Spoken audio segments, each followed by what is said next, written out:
Hola, aquí me cogieron escribiendo, invitando gente a que nos participen esta noche de Fisiatras TV. Buenas noches a todos. Y espero que se encuentren bien. Bienvenidos a nuestro programa de Fisiatras TV. Este programa es una conexión en vivo que auspicia la Asociación Puertorriqueña de Medicina Física y Rehabilitación con la intención de educar a nuestra comunidad sobre el campo de la fisiatría, el mundo de la rehabilitación y cómo podemos seguir colaborando con nuestros partners en el mundo de la salud para mejorar calidad de vida y, bueno, y el bienestar de nuestros pacientes. Y esta noche tenemos un programa bien especial. No veo a nuestros invitados que ya estarán conectándose en cualquier momento, pero sí les comparto que esta noche es nuestro tercer programa del año en donde nosotros hoy tenemos un programa bien especial y tenemos un panel bien especial que hemos invitado esta noche y tengo el gusto de presentar. El tema que vamos a presentar esta noche es lesiones, un repaso, es un journal club y vamos a estar repasando el uso de lesiones asociadas, las lesiones asociadas al uso de muletas. Pero para discutir este tema tengo un panel bien especial y estoy bien emocionada que vamos a poder a tener nuestros residentes, así que y a una facultad muy especial que también voy a presentar en un segundo. Así que voy a empezar con una de nuestras residentes, que es la doctora Suzette Arias. Suzette es residente de segundo año del programa de residencia de fisiatría del Hospital de Veteranos y es egresada de la Universidad de Puerto Rico, su Escuela de Medicina. Así que Suzette, saludos. Saludos, bienvenido. Qué bueno tenerte con nosotros esta noche. Nuestro próximo residente es el doctor William Ramos Wasp. Doctor Ramos Wasp es residente también de segundo año del programa de residencia de la Universidad de Puerto Rico y egresado de la Escuela de Medicina de la Universidad de Puerto Rico también. Saludos, William. Saludos, buenas noches a todos. Buenas noches. Y nuestra facultad invitada es la doctora Marian Ostolaza. Marian es doctora en terapia física y va a ser nuestra coach esta noche para ayudarnos a pensar y a reflexionar un poco sobre algunos comentarios sobre la aplicación clínica, la educación, cómo pensamos en muletas cuando hablamos de pacientes. Así que tengo el gusto de poder tener a la doctora con nosotros. Marian hizo su maestría en terapia física aquí en Puerto Rico, en la Universidad de Puerto Rico, y tiene un doctorado en terapia física de la Universidad A.T. Still, Arizona. Así que, Marian, buenas noches y gracias por aceptar esta invitación. Buenas noches, un placer. Pues qué chévere. Bueno, pues tenemos, como les comentaba, tenemos un programa bien especial. Nosotros, aunque hoy lo que queremos es hacer un repaso de un artículo científico, realmente como queremos poder seguir el formato de lo que tiene Fisiatras TV, que es poderlo mantener en un lenguaje simple donde nuestra comunidad pueda entender, repasar información que es importante para nuestra comunidad, pero también para nuestros colegas clínicos. Y esta noche, como les mencionaba, vamos a repasar un artículo que es publicado por la Academia Americana de Medicina Física y Rehabilitación en el año 2020, en donde se repasa la literatura relacionada a las lesiones que son asociadas al uso de la muleta. Es importante, antes de nosotros aprender un poco de este artículo, que, ¿verdad?, las muletas son un tipo de equipo asistivo que vamos a utilizar para asistir la movilidad en personas que tienen lesiones, y casi siempre estas lesiones son de extremidad inferior, llámese las piernas. Se reporta, la literatura repasa que hay cerca de 500,000 de americanos que usan muletas debido a algún tipo de discapacidad que afecta a este paciente a largo plazo. Y lesiones a largo plazo pueden ser lesiones permanentes como lo que es paralisia cerebral, lesiones al cordón espinal, pacientes amputados. Pero también sabemos, ¿verdad?, que los pacientes podrían utilizar muletas a corto plazo porque se viraron un tobillo, se lastimaron una rodilla. ¿Qué ventaja ofrece la muleta como equipo de asistencia? Es que la muleta nos ayuda a descargar, a quitarle peso a la extremidad inferior, mientras el paciente puede movilizarse en una posición erecta. Claro, en ese ejercicio de quitar el peso a las piernas, se lo estamos pasando a otra extremidad, que son la extremidad superior, y esto pudiera cambiar cómo nosotros ponemos unas cargas en unos lugares que no se diseñaron para eso. Así que dependiendo del tipo de muleta que nosotros utilicemos, y hay dos tipos de muleta, la muleta que su carga es en el antebrazo, otra que es en la axila, dependiendo del tipo de muleta que utilicemos, es donde se pone y se distribuye la fuerza, la carga del peso. Cuando usamos las muletas en el antebrazo, esa fuerza se distribuye entre el antebrazo y la muleta. Así que piensen que, la muñeca, perdón, piensen cómo cae esa carga ahí. Y cuando la fuerza la muleta se utiliza a nivel de la axila, entonces son músculos periescapulares y la muñeca donde se ponen las cargas.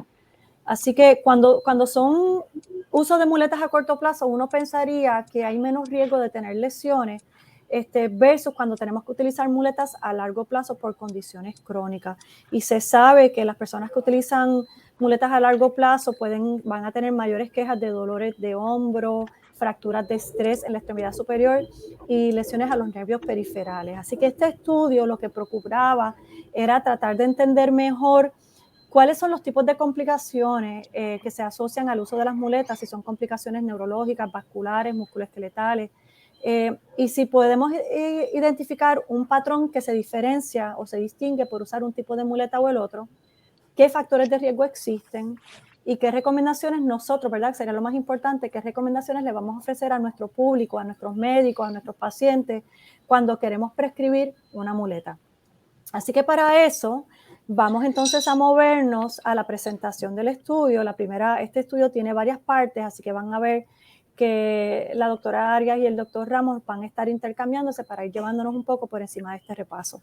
Así que, Suset, pues vamos a empezar contigo. Pues si podemos poner la presentación. Vamos a presentarla. Muy bien. Ok, este sería, ¿verdad?, el estudio que la doctora Cruz acaba de presentar. Podemos pasar al próximo slide. Aquí nos va a hablar un poquito de cómo se eligieron estos artículos para este repaso de la literatura. A grosso modo, los autores cogieron artículos desde el 1950 hasta el 2018 que tuvieran la palabra clave crutch, ¿verdad?, o muletas en inglés, y tuvieron un total de 64 artículos. La mayoría, 42, fueron de las muletas axilares y 12 fueron de muletas de antebrazo. Puede pasar para el próximo. Aquí lo que nos muestra es eso de cómo se distribuyó. Estamos, ¿verdad?, en la parte de las axilares serían las violetas y la parte de las de antebrazo serían las amarillas. Sí vemos que en el estudio la mayoría de los artículos que revisaron fueron axilares, pero esto no nos preocupa demasiado en el sentido que puede ser reflejar la población, porque la mayoría de las muletas comúnmente prescritas, pues sí se ha visto que son las axilares. La próxima nos muestra una foto para los que quizás algunos hemos tenido más experiencia con las axilares, especialmente cuando uno es pequeño, que ve que alguien en la escuela las tiene por alguna fractura. Quizás las de antebrazo pues no las han visto tanto, pero para que tuvieran una imagen antes de pasar más a fondo.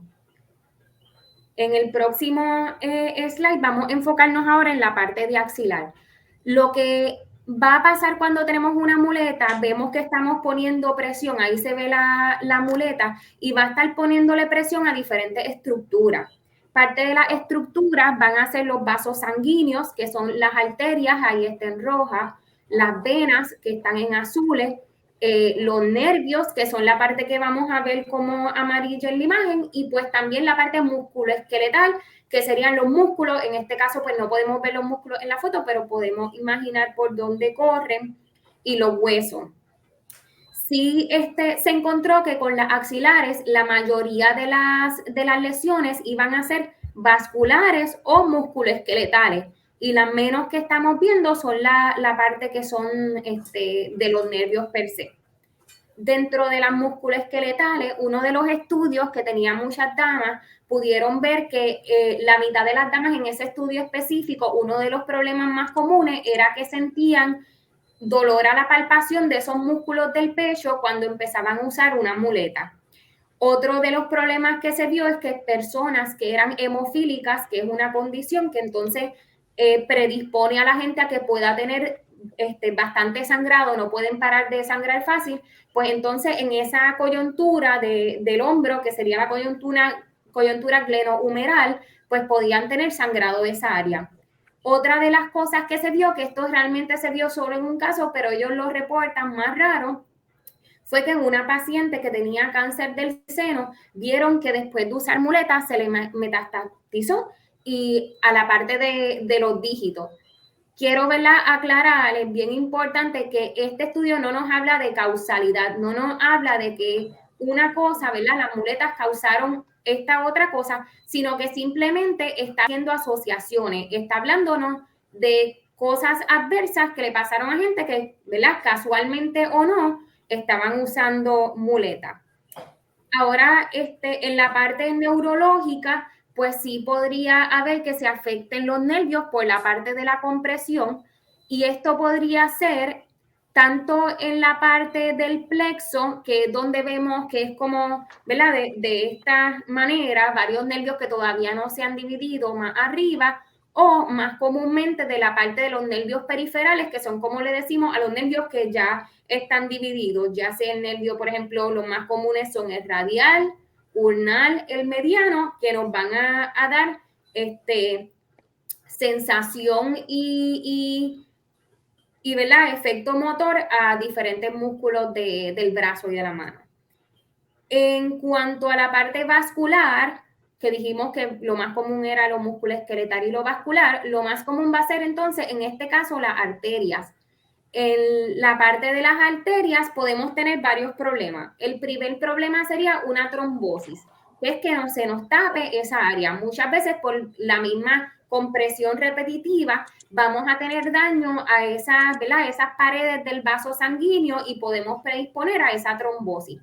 ¿Qué más podríamos tener? Podríamos tener también que las paredes se pongan más débiles en algunas partes y creemos lo que es un aneurisma, que en vez de estar de esta manera, verla la pared, cree como ese saquito por esa debilidad en esa área.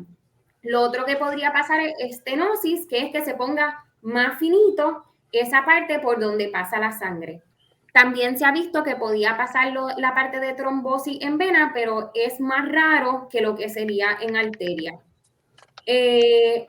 Otras cosas severas que se vieron, pero extremadamente raras, y es importante, ¿verdad?, decir que extremadamente raro, es que uno de los pacientes sí reportaron que tuvo un infarto cardíaco.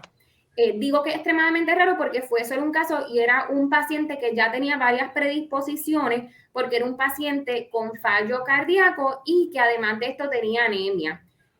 No era un paciente común y corriente que empezara a usar las muletas. Lo otro que se vio es un paciente que pues sí tenía trombosis y la trombosis llegó a ser tan severa que esto resultó en una amputación, pero igual fue algo bien raro y en este caso fue un paciente que ya llevaba más de 50 años usando las mismas muletas. Así que, ¿verdad?, no es lo mismo usarla también a corto plazo que a largo plazo o de manera correcta o incorrecta. Se vio también que uno de los factores de riesgo que tenía mucho que ver es la parte de la duración de cuánto uno tuviera la muleta. Con las muletas axilares, cuando las tienen a corto plazo, se ha visto que el 68% de los casos de las lesiones ha sido la parte musculoesqueletal, mientras que cuando ya estamos hablando de lesiones con muletas a largo plazo, las lesiones más comunes fueron las vasculares. Así que nos va a hacer una diferencia. Y cuando hablamos de las vasculares, muchas veces fue después de alrededor de 40 años del uso. Otro de los factores que vemos es, pues, si la persona está adecuadamente fitted o medida para esa muleta, que luego vamos a estar hablando más allá sobre cómo medimos a la persona y si la persona la está usando correctamente o no, que es otra de las cosas que vamos a estar ahorita hablando. Otro de los factores de riesgo que vieron es si la persona es muy delgada. Lo que se entiende es que entonces tendría menos grasa en la parte axilar, por lo tanto, todas estas otras estructuras que estamos viendo en la imagen en colores estarían mucho más expuestas a esa compresión constante con la muleta axilar. Y lo otro que se vio fue que personas que ya tenían diferentes condiciones que van a resultar en problemas vasculares, como enfermedad vascular periferal, pacientes que fuman, con diabetes y este otro tipo de condiciones serían los que estarían más predispuestos a lesiones, al menos de la parte vascular. Ahora los voy a pasar con nuestro compañero, el doctor Ramos, para que le pueda hablar del otro tipo de muletas.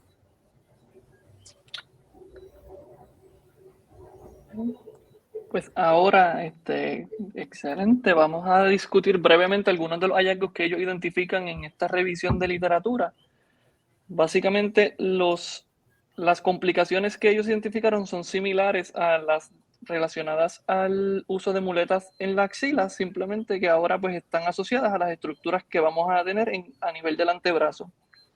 Específicamente, ellos identificaron 15 lesiones en los artículos que revisaron y básicamente estas se podían dividir entre problemas neurológicos, problemas musculoesqueletales o problemas vasculares. Hablando de los problemas más neurológicos, básicamente todos se debían a compresión directa del brazalete de la muleta sobre el antebrazo, y ellos identificaron 6 casos. Tenían 2 casos de compresión de 3 nervios específicos. El nervio posterior interóseo se identificó en 2 casos como el afectado, el nervio ulnar y el nervio anterior interóseo. En el caso de los factores de riesgo para este tipo de lesiones, ellos identificaron que eran las más cerca que ocurrían o las más agudas, diríamos, con un promedio de 11 meses, aunque tenía una variación bastante grande con pacientes presentando desde 4 días hasta 4 años. Así que, pues por lo menos dentro de la literatura ocurrían bastante variables. Si vamos a la próxima diapositiva, podemos ver en este caso, ellos similarmente identificaron 6 lesiones asociadas al sistema musculoesqueletal, identificaron 4 fracturas de estrés al nivel de la ulna proximal, básicamente uno de los huesos del antebrazo, donde en la mayoría de los casos el brazalete de la muleta pues descansa. Aquí podemos ver una imagen a la izquierda donde tenemos una radiografía que se puede apreciar como cambios y la fractura, y pues como un diagrama para visualizar dónde estamos localizados a nivel del antebrazo. Y aunque en el caso de la fractura de estrés, esta estaba relacionada a presión directa sobre el antebrazo, ellos identifican que no necesariamente este es el único factor de riesgo. Y ellos identificaron 2 casos donde la fuerza que se transmite en una persona que tiene que poner todo su peso sobre la muñeca, pues esa fuerza se va a transmitir de la mano a la muñeca y al antebrazo. Y tuvieron 2 casos de pacientes que tuvieron osteoartritis del glenohumeral avanzada, donde ellos pudieron identificarlo como un factor de riesgo independiente a la osteoartritis que quizás este paciente hubiera desarrollado sin el uso de muletas.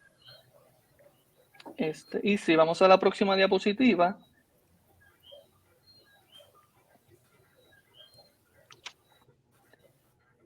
A la próxima, Laminilla, muy bien. Sí, en términos de las lesiones vasculares, fueron las más raras que ellos identificaron, pero sí identificaron un paciente que estaba usando muletas de antebrazo bilaterales y desarrolló trombosis de ambos antebrazos, básicamente una oclusión de la vena basílica. Y un paciente que estaba usando una de estas muletas de un solo lado, porque ese es uno de los beneficios de estas muletas, que no necesariamente el paciente tiene que usar ambos brazos, puede descargar el peso de un solo lado. Y este paciente desarrolló fascitis isquémica, que es básicamente la presión del brazalete, pues ocasiona que no haya un flujo sanguíneo adecuado a las estructuras, y es como un proceso inflamatorio en la fascia o en la materia que rodea los músculos. Entonces, básicamente esas serían las lesiones que ellos identificaron. Un poco más adelante pues vamos a discutir un poco más de los factores de riesgo y algunas de las limitaciones que pudieron describir en el estudio. Muy bien. Quiere decir que nos estaríamos moviendo entonces ahora a otro componente, Suset. La próxima laminilla. Sí. Ahora, El productor nos puede pasar a la próxima imagen. Muy bien. Sí.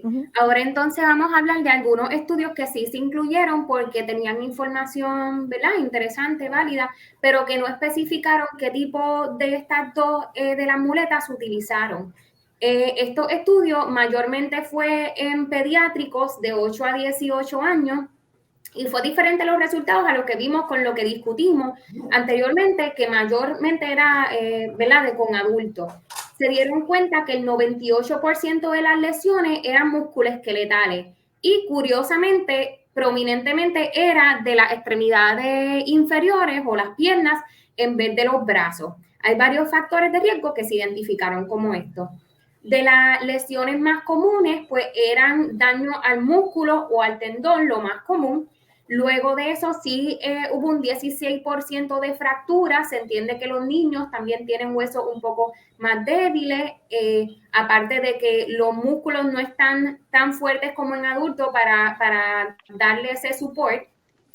Y laceraciones, podemos imaginarnos cómo un niño con muletas puede tener laceraciones. Fue raro, pero también hubo un pequeño % de casos de trauma a la cabeza.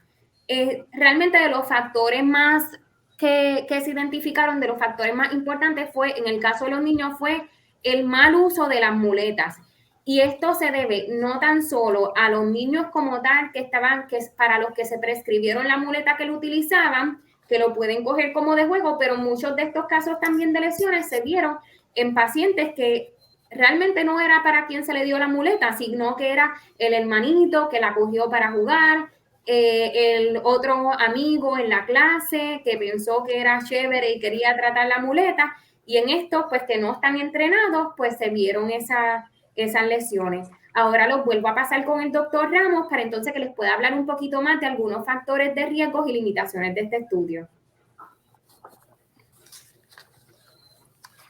Sí, aunque como habíamos mencionado anteriormente, que la mayoría de estas lesiones están asociadas a presión directa sobre las estructuras dependiendo de la muleta que se esté usando, ellos sí identificaron la obesidad como un factor de riesgo independiente y se asoció al uso de cualquiera de estos tipos de muletas. Específicamente en el caso del uso de muletas axilares, la obesidad, independientemente de la presión, pues estuvo asociada con el desarrollo de neuropatía y artropatía, que básicamente cambios degenerativos a nivel de la muñeca y con compresión a nivel de los nervios en la axila.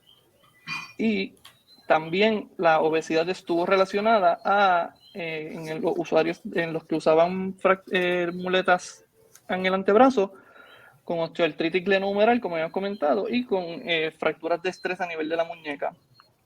Y aunque ellos comentan que es posible que la mayoría de estas lesiones estén relacionadas a la presión directa, pues sí, ellos hipotetizan que hay algunos cambios microscópicos y a nivel molecular que la obesidad pues sí puede promover este tipo de lesiones a una tasa o razón mayor que en pacientes que no sufran de obesidad.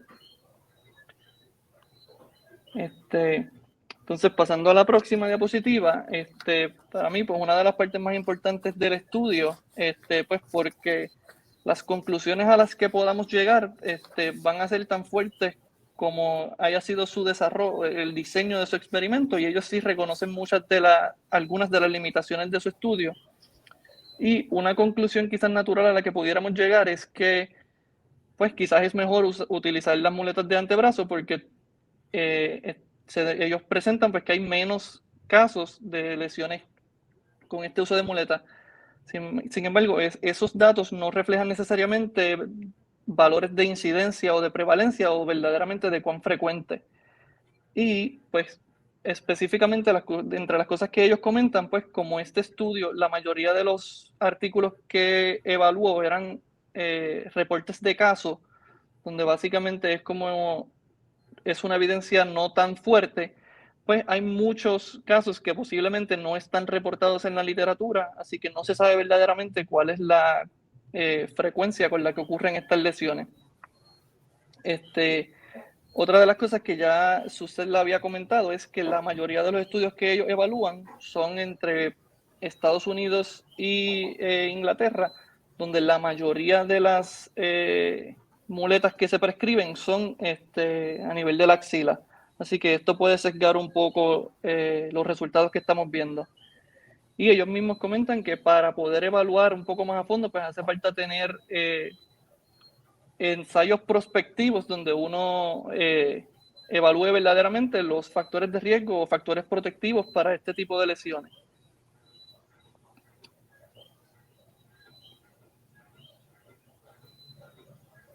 Gracias, William, y gracias, Suset. Antes de movernos a la próxima parte, quizás deberíamos entonces detenernos un momentito como para repasar, recapitular lo que hemos aprendido hasta este momento. Así que hasta este momento hemos aprendido que podemos tener lesiones con el uso de muletas independiente de si son axilares o de antebrazo. Solamente, y que pueden estar asociadas a esas lesiones, no importa si son a corto o a largo plazo. Así que a corto plazo podemos tener lesiones asociadas al uso de muletas, o a un plazo intermedio y a largo plazo. Y que vemos que esas lesiones en personas que usan muletas a largo plazo pareciera ser, basado en este estudio, que esas lesiones principalmente son vasculares, daño a los vasos asociados a las cargas y a las presiones que la muleta causa. Y que la próxima más común serían las lesiones musculoesqueletales, como escuchamos hablar en el día de hoy.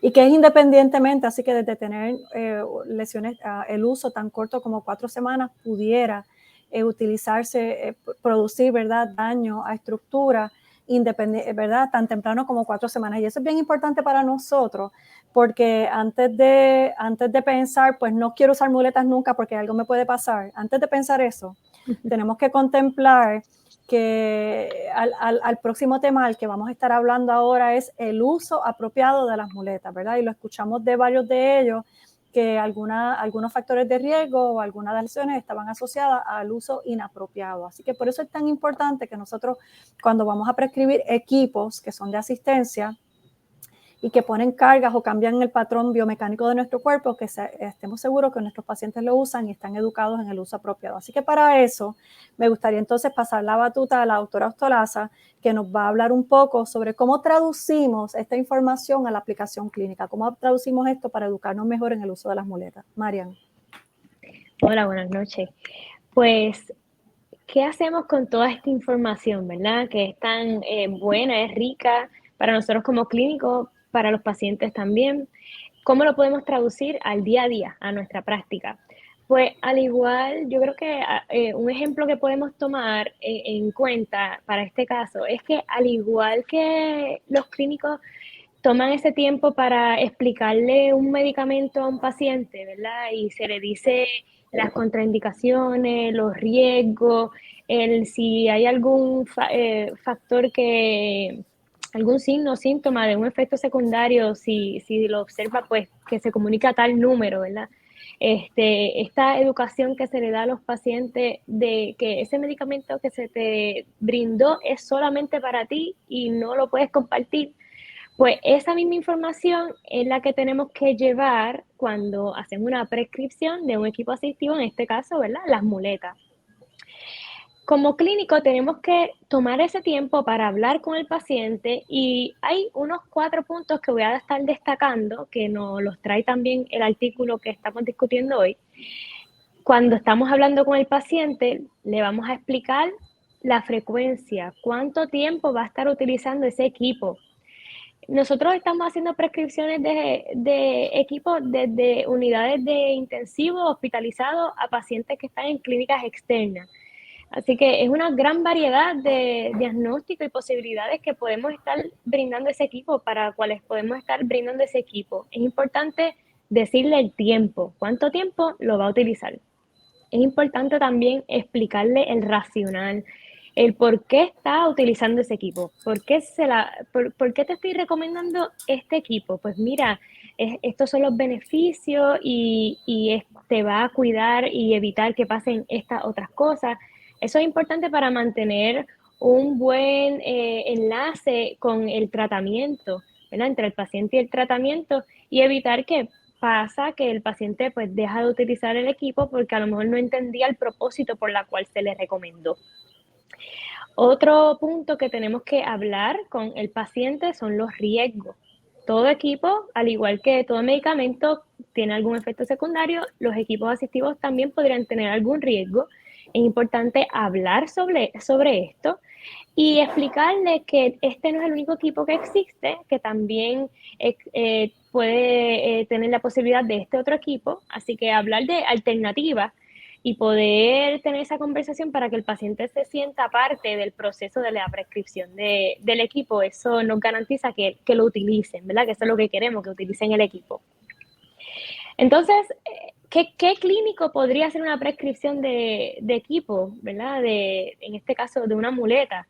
Pues hablamos de un clínico que pueda tener conocimiento de la variedad, que hay un sinnúmero de variedad de equipos asistivos y cada día salen nuevos o más sofisticados. Así que hay que mantenernos al día como clínicos, saber cuántos equipos existen. Y también el otro lado, ¿verdad?, de conocimiento que tenemos que tener es en patrones de ambulación. Cuando llega ese paciente, ese cliente hacia donde nosotros, pues tenemos que hacer un análisis del movimiento, en este caso la marcha, para saber qué equipo, dentro de la gama de equipos que tenemos, vamos a estar recomendando. En el caso de la muleta, pues educar al paciente sobre las especificaciones de la muleta. Y algunos tips que para esto tengo esta imagen que colocamos por aquí. Perfecto, que aquí se puede ver más grande.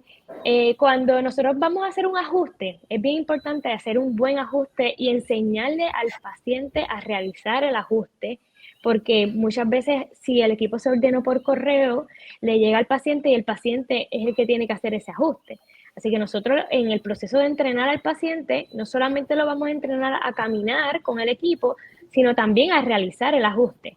Podemos utilizar algunos, yo soy bien visual y me he encontrado que muchos pacientes también lo son, así que eso es perfecto. Así que utilizo tape en el piso o alguna marca para que ellos vean que hay muchos métodos de hacer ajustes de las muletas. Este es el que yo utilizo, que lo presentan también en el artículo, es en donde vamos a colocar los pies juntos, ¿verdad? Como sale en la primera imagen. Y entonces el equipo, la muleta, la vamos a colocar a 8 o 10 centímetros al frente de nosotros. Yo si tengo la posibilidad de losetas, pues trato de poner al paciente en una loseta y le digo, coloca las muletas en la loseta del frente, ¿no? En la que está al ladito. Y entonces también esos 8 o 10 centímetros van a ser utilizados hacia los lados. Esto va a depender del centro de balance del paciente. Así que esto es lo que nos dice el área, la investigación, ¿verdad? Los estudios, pero cuando estamos en la práctica, es bien importante mirar completamente al paciente, que se vea cómodo, que se vea estable. Una vez ya tenemos la parte de la base de soporte, ¿verdad? Que es abajo, pues entonces vamos a mirar hacia arriba, que son las próximas dos imágenes que tenemos ahí en ese mismo slide, en donde vamos a ver al paciente que tiene la parte más próxima de la muleta hacia la axila. Tiene que caber de 2 a 3 dedos en ese espacio. Cuestión de que no le pongamos presión excesiva o innecesaria al área de la axila. También tenemos que ver que el codo está a unos aproximadamente 30 grados de flexión, ¿verdad? Dobladito. Cuestión de que cuando realicemos ese movimiento hacia el frente con la muleta, pues estemos cómodos. Y básicamente esto es como un crash course de cómo podemos hacer un buen fitting, y también para los pacientes funciona súper bien. Y en casos que están, por ejemplo, en unidades de hospitalizado que no puede, tal vez toda la información que están recibiendo es demasiada, pues hacerle esto y practicarlos con ellos es bastante sencillo y lo captan bien chévere. Finalmente, creo que esto es lo más importante que quiero que se lleven hoy de mi parte. Cada paciente es un mundo. Podemos ver pacientes desde adultos, pacientes pediátricos, mujeres, embarazadas, de todo, porque la realidad es que cualquier persona puede tener algún accidente y necesitar unas muletas, o para alguna condición crónica necesitarla. Tenemos que tomar en consideración esas especificaciones. Por ejemplo, en pacientes pediátricos muchas veces hay que ponerle extra padding en el área axilar porque todavía no han desarrollado bien esas estructuras anatómicas. O un paciente obeso, pues vamos entonces a utilizar muletas bariátricas que son más resistentes y pueden tener ese soporte al paciente. O una paciente que esté recién operada del seno, cáncer, y necesite las muletas, pues a lo mejor unas muletas tipo Loftrans pues o lo que también se conoce como Canadian Crushes, puedan funcionar un poco mejor. Así que tómense el tiempo de hablar con sus pacientes, educarlos y decirle todas estas cositas, hablarle de los signos y síntomas que pueden ocurrir como efecto secundario para que busquen la ayuda si es necesaria y un número de teléfono o algún contacto para que se puedan comunicar. Yo creo que eso es todo por mi parte. Gracias, Marien. Bueno, vamos entonces a abrir el foro a algunos comentarios de nosotros libres, ¿verdad? Leyendo este artículo nos llamó la atención quizás la construcción del artículo, cómo recogimos la data, vimos que hablamos de una población en general, realmente eran un montón de pacientes que luego de revisar los estudios se fueron acortando a los estudios específicos que llamaron la atención y se presentaron hoy. ¿Qué les llamó la atención de este artículo? ¿Qué aprendieron? ¿Qué fue lo que quizás le llamó la atención a cada segmento de ustedes? Vamos a empezar por Suzette. Yo, más que algo que me llamó la atención, quería preguntarle algo, ¿verdad?, a la doctora Ortolaza, que es algo que quizás otras personas pueden tener esta curiosidad. ¿Cuándo recomendarías las muletas axilares versus las muletas que son de antebrazo? Sí, esa es tremenda pregunta, porque muchas veces tenemos ese paciente que decimos, las muletas axilares no van. Y muchas veces me ha pasado, por la experiencia que he tenido, es que o el paciente identifica que se siente incómodo. El mismo paciente dice, es que no me siento seguro, no estoy estable. Otra de las, y cuando les probamos, porque esto es como también tú vas probando, nosotros, no sé si nos han visto por los hospitales que estamos cargando carritos llenos de equipo y es que tenemos que hacer ese trial Análisis con el paciente. Uh-huh. Entonces, pues le damos las Lofstran y vemos que está más derechito, su centro de balance está más estable. Yo creo que eso es bien importante, cómo el paciente se ve cuando le estoy colocando, midiendo los equipos, ¿verdad? Si se le puede decir de esa forma. También otra razón, como el ejemplo que di de cuando están operados del seno o del área que esté alguna área cerca de la axila. Del hombro. Uh-huh. El hombro, nada más de ellos ver el equipo y saber que va a estar cerca del área donde me operaron o que me molesta, el mismo paciente te va a decir, son bien, ¿verdad?, verbales, no voy a utilizar el equipo. O a lo mejor no dicen nada y después van a su casa y no lo usan. Así que siempre pregunten si tienen alguna incomodidad en el área axilar. Me ha pasado también con pacientes pediátricos. Yo también veo pacientes pediátricos. Es una bendición hacerlo. Entonces, pues esos pacientitos, cuando estamos viendo y midiendo los equipos, él se ve siempre más derechito y más estable porque tiene como más, cuando se han hecho estudios de equipos entre muletas, se ve que hay más, la base de soporte es más amplia cuando utilizan Lofstran.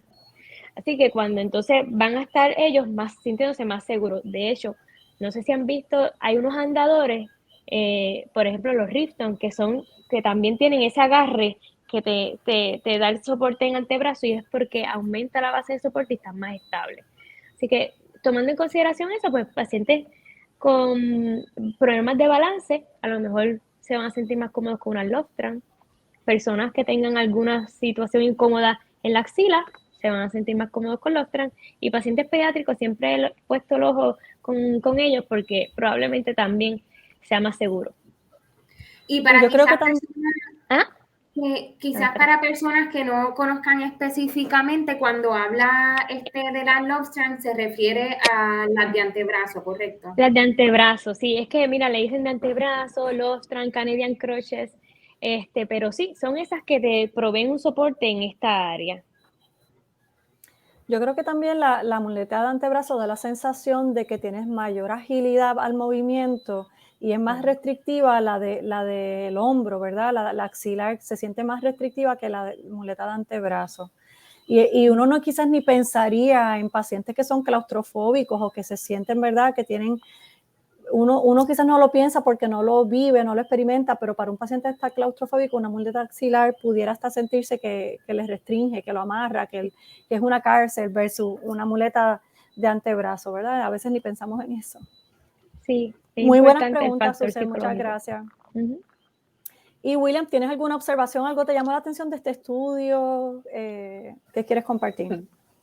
Sí, yo creo que las dos cosas que más saqué de haber leído el estudio es ahora que está, primero que son patologías o problemas que quizás no van a ser tan comunes y si uno no lo leyó o lo tiene aunque sea detrás de la cabeza para sospecharlo en un paciente que tenga el problema, pues quizás pasa tiempo y el paciente sigue usando la muleta y uno no lo identificó, pues quizás no lo reconoció a tiempo.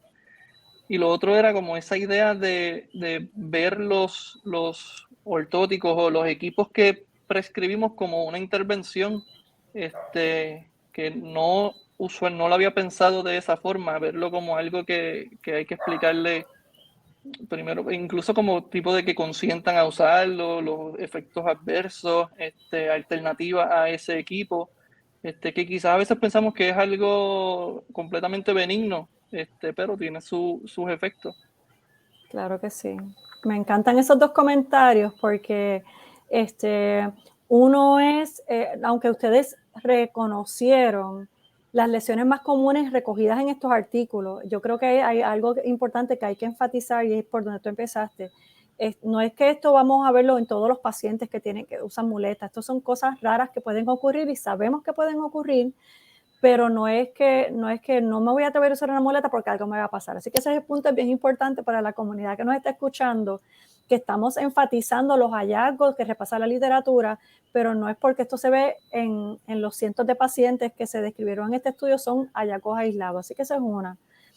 Dos, como tú muy bien dijiste, es importante nosotros entender los potenciales riesgos, porque nos hace más curiosos y más sospechosos al momento de ver algo que no se parece a lo que tenemos delante, y al uno contemplarlo, pues puede ser más asertivo, ¿verdad? Estableciendo un diagnóstico y haciendo pausas o estudios o intervenciones puntuales.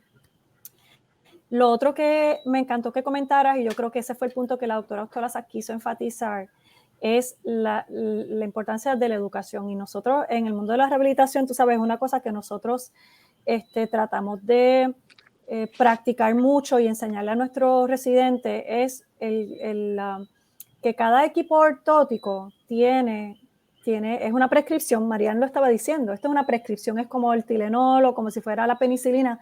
Lo único que está en forma de madera, de metal, de goma, de silla de ruedas, de lo que sea que le prescribimos al paciente. En este caso son muletas. Así que es una prescripción que va customizada al paciente. Y nosotros como prescriptores somos responsables de mirar los efectos, el uso, el beneficio o los problemas que eso que nosotros prescribimos le tiene para el paciente.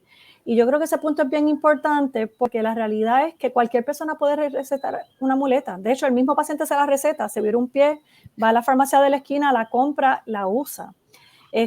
Pero lo que se nos puede perder en el proceso es que este paciente puede tener complicaciones y si fuimos nosotros el que prescribimos el equipo, pues qué esfuerzo pusimos en educarlo apropiadamente, trabajarlo en colaboración con nuestros colegas, los terapistas, para una educación apropiada sobre medirla, el uso de cómo se usa, cómo la mido, cómo la enseño.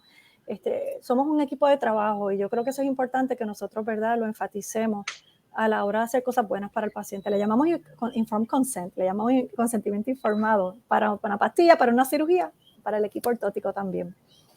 Así que son tremendas observaciones. Marian, ¿algo que te llamó la atención de este estudio? Pues mira, me encantó la parte que hablas cuando tratas como que de describir qué clínico o qué cosa el clínico tiene que conocer para poder hacer una prescripción adecuada, ¿verdad? Porque en el caso de nosotros como terapistas físicos es bastante dado que vamos a poder hacer esta prescripción porque pues conocemos de ambulación, del área musculoesqueletal y de los equipos, pero tenemos lugares que hay enfermeros haciendo la prescripción o a lo mejor hasta psicólogos, trabajadores sociales, y que el artículo no limita el clínico, o sea, no dice tiene que ser tal especialista, pero sí hay una línea bien fina en donde dice, pero tiene que conocer de esto, ¿verdad? Así que le da esta responsabilidad a la persona que está haciendo la prescripción del equipo. Y como clínico, y asumimos esa responsabilidad, tenemos que educar al paciente y darle, y que lo menciona, algún lugar donde ese paciente se pueda contactar en caso de ver algún efecto secundario o de ver algún efecto adverso. Muchas veces se piensa que dimos el equipo y nuestra intervención terminó ahí. Y la realidad es que no, hay que darle un seguimiento, hay que darle por lo menos un número en donde ese paciente se pueda comunicar para cualquier cosita. Yo creo que me encantó esa parte de tan humana, ¿verdad? Porque muchas veces vemos la investigación un poco fría, y hasta el nombre que utilizamos, un paper, como que papel. Cuando hacemos esa traducción a nuestra vida diaria, a nuestros pacientes, creo que es bien bonito que se tomaron esa delicadeza de describir esas cositas, esos detalles. Me encantó eso del artículo. Bueno, pues me encanta. Gracias por los comentarios que hicieron, además de irnos por el proceso estructurado de discutir este artículo. Me gusta que cada vez que leemos un artículo científico hay algo que nos llama la atención y cada uno aprende lo que necesita, ¿verdad? En ese momento cada uno se llevó su propia observación. Así que gracias a todos. Esperamos que han habido varios comentarios. Quiero compartirles a ustedes en el chat algunos de esos comentarios. Tenían que ver, yo pensaba que las lesiones más comunes eran neuropáticas y obviamente el artículo nos dice que lo más común es lesiones a corto plazo, ¿verdad? Son las musculoesqueletales, las lesiones a plazo intermedio son neuropáticas y a largo plazo las vasculares. Lo que nos hace llevar al comentario de William, tengo que tener presente el diagnóstico diferencial por si acaso, ¿verdad? Porque no sé en qué momento me lo voy a cruzar. Otros comentan sobre lo que tú mencionaste, Marien, que pues me dieron el equipo y nadie me lo fitió, nadie me lo educó, y para cada uno de nosotros, ¿verdad? Es importante recordar que somos responsables de nuestras prescripciones y darle seguimiento al paciente. Así que eso, ¿verdad? Son comentarios muy asertivos y que van a la par con lo que estamos tratando de llevar como mensaje. Así que me encantó que estamos conectados con nuestro público y escuchar las experiencias de nuestro público nos hacen reflexionar sobre nuestra responsabilidad individual como clínicos en la práctica. Bueno, pues yo creo que hemos llegado al final del programa. Este artículo estuvo bien chévere. Lo que me gustó más es lo práctico, ¿verdad? Lo aplicable que es para nuestra carrera, para cada uno de los que están aquí, para nuestros residentes que están aprendiendo el campo de la fisiatría, entendiendo el uso de los equipos ortóticos, aprendiendo el componente de educación y sobre todo aprendiendo el componente de colaborar con nuestros compañeros, los terapistas físicos. Pues yo creo, ¿verdad? Eso ha sido un ejercicio espectacular. Ha sido espectacular tenerte como coach en el día de hoy, compartir un poquito de tu experiencia, de tu sabiduría, ¿verdad? En el uso del equipo, las perlas que has aprendido con el paso del tiempo, de cositas que nosotros podemos utilizar, observaciones que tenemos que tener presentes cuando prescribimos. Así que eso me encantó también y te agradezco que te hayas unido a este reto del día de hoy, acompañarnos en la discusión de casos. Agradecida por la invitación. Bueno, pues a todos los que nos están siguiendo en los medios, quisiera reconocer la presencia una vez más de la doctora Suzette Arias y el doctor William Ramos. Ellos son residentes de nuestros programas de fisiatría en la Universidad de Puerto Rico y el Hospital de Veteranos. Agradecer a Marien Ostolaza y el doctor en terapia física, colega, amiga y agradecida, ¿verdad?, de que siempre levantas la mano y te haces presente. Gracias por acompañarnos esta noche. Entonces, la presidenta de la Asociación de Fisiatría les manda muchos saludos y les da las gracias a todos ustedes por la participación esta noche. Gracias, Katia. Así que para los que nos están siguiendo en los medios, gracias por acompañarnos como siempre. Tenemos un programa educativo bien chévere en las próximas semanas, así que esperamos que nos puedan continuar uniéndose a nosotros. En el día de mañana, para los que les interesa la electromiografía, mañana la Asociación Puertorriqueña de Medicina Física y Rehabilitación está celebrando un webinar sobre el uso de electromiografía en algunas lesiones comunes de la extremidad superior.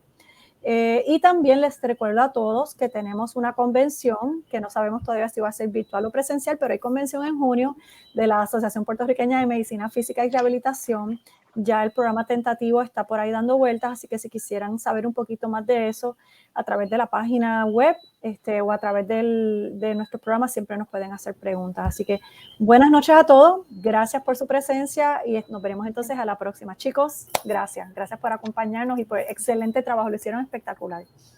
Buenas noches. Buenas noches. Buenas noches. Bye